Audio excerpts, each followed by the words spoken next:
Nam-Myoho-Renge-Kyo. We're reading Basics of Buddhism by Pat Allwright, and today's chapter is called The Life of Nichiren Dishonin. So, Nichiren Dishonin declared Nam-Myoho-Renge-Kyo to be the ultimate law on the 28th of April 1253.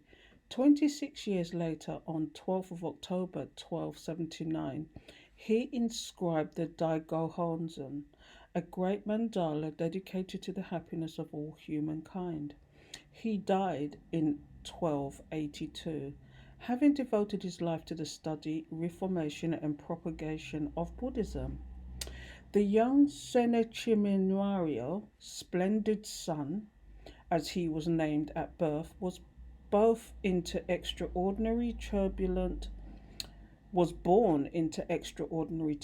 times in Japan. Not only was there social unrest with fighting between rival warrior clans, there was also natural catastrophes, such as the great earthquake which struck the capital Kamakura in 1257. To add to the problems, the Mongols were threatening to invade. Society was in disarray, as was the land, and Buddhist sects were confused about which of the many different teachings were correct. It seems that Zeneshjumonyo was a deep thinker from an early age. He was later to write, "Since childhood, I, Nichiren, have never prayed for the secular things of this life, but has single-mindedly sought to become a Buddha." On another occasion, he wrote, "Ever since my childhood, I have studied Buddhism with one thought in mind.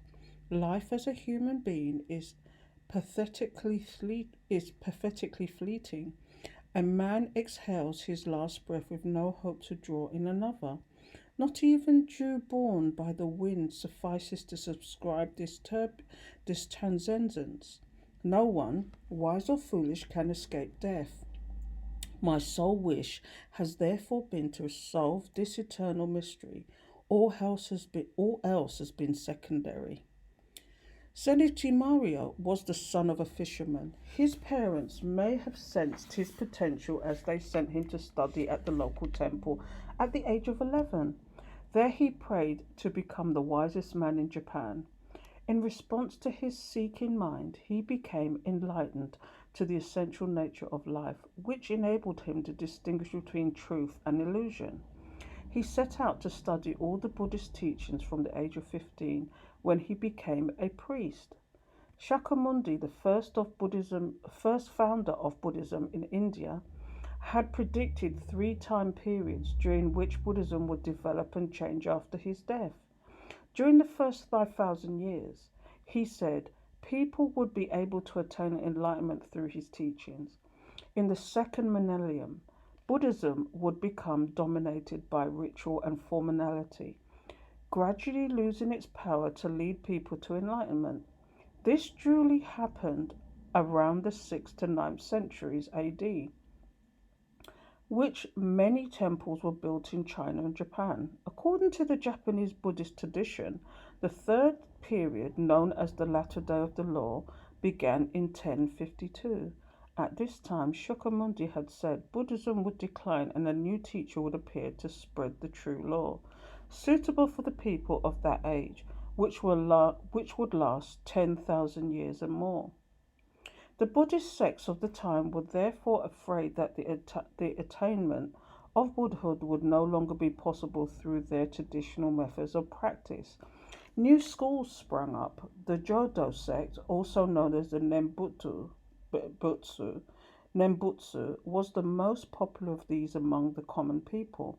It claimed that belief in a higher power was the only way to salvation, and that chanting the name of a Buddha called Amida would enable rebirth in a Western paradise removed from this world. Zen also gained influence at this time, mostly among the warrior class.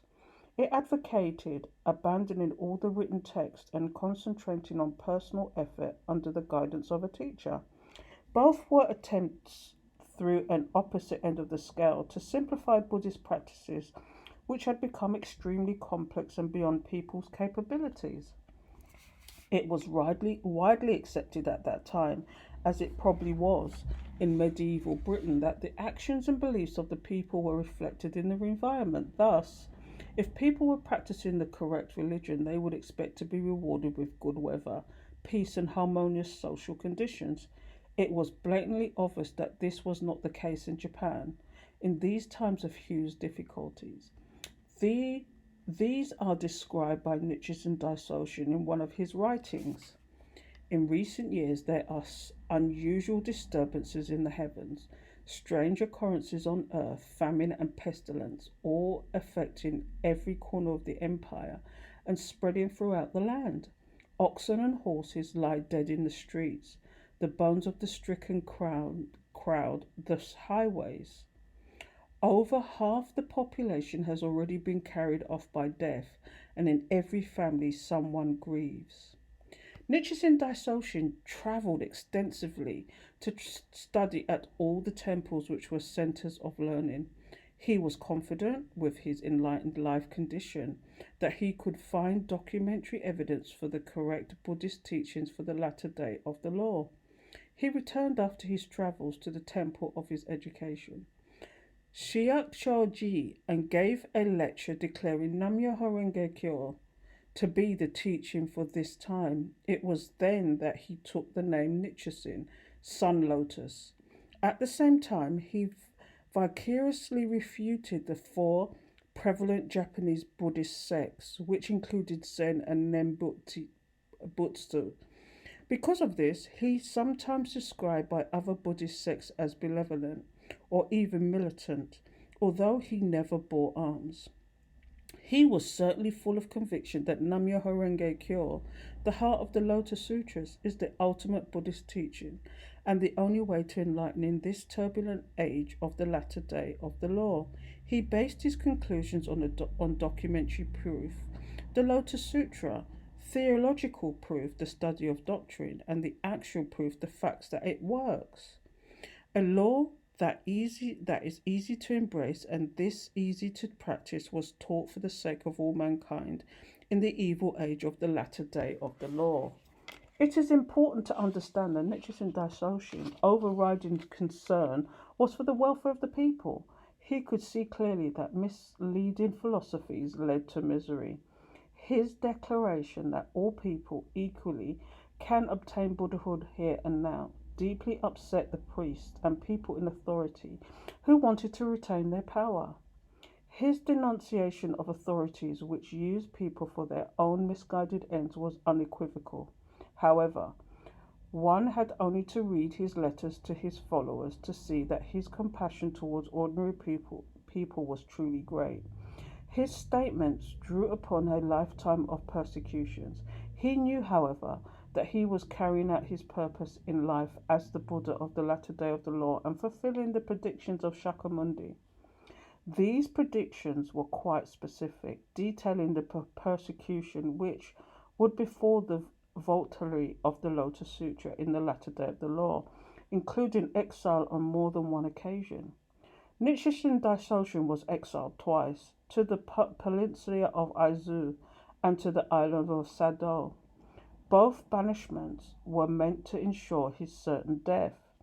Nichiren Daisoshin wrote, "Had it not been for the advent of Nichiren in the latter day of the law, the Buddha would have been a great liar." To Nichiren Daisoshin, there was no greater happiness than to establish the universal law. The persecutions were an inevitable part of his purpose in life. I think I have practiced the Lotus Sutra 24 hours each day and night. I say so because, having been exiled on the Lotus Sutra's account, I now read and practice it continuously, whether I am walking, standing, sitting, or lying down. For anyone born human, what greater joy could there be? Every time Nichiren Daisoshin entered a debate with other sects or wrote to the government, he was persecuted anew. Despite this, he continued the propagation of Nam-Myoho-Renge-Kyo and won many followers. They too were subjected to harassment by the authorities. The most serious was the Atsuhara persecution, where 20 peasant farmers were arrested and tortured in an attempt to make them give up their faith. They refused. Three of them was later executed. Because of their strong faith, Nichiren Dishonin knew he could rely on his disciples to protect the law in the future. It was then that he inscribed the Daigohonzan, dedicated to the happiness of all humankind, the fulfillment of his lifelong purpose. Thanks to him and the fortitude of his disciples, the ultimate law for this age has survived and has passed down to this day.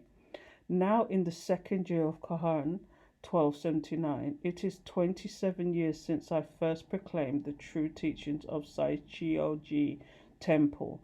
The Buddha fulfilled the purpose of his advent in a little over 40 years.